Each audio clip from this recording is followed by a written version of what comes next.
When you have a high blood pressure, it can affect your kidneys. The kidneys are very important in your body. They help in filtering out the waste products in blood, and you pass them out with urine. So if your kidneys are damaged, they will not be able to do that work for you, and those chemicals will accumulate in blood and then go to the brain and also cause brain damage.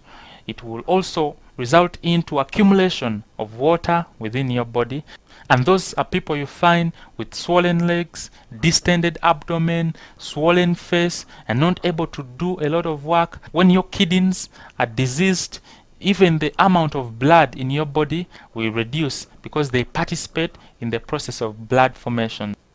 The ultimate treatment for failed kidneys is kidney transplant, but not very many of us can actually afford kidney transplant.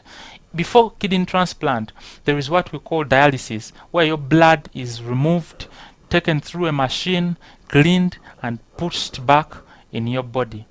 Not very many of us can afford that. But even if you can, you cannot sacrifice your kidneys to live the rest of your life in and out of hospital to manually cleanse your blood, something which your kidneys were doing without straining.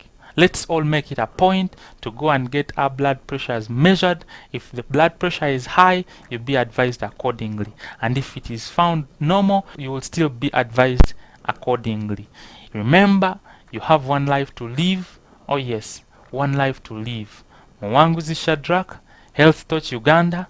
Follow the light.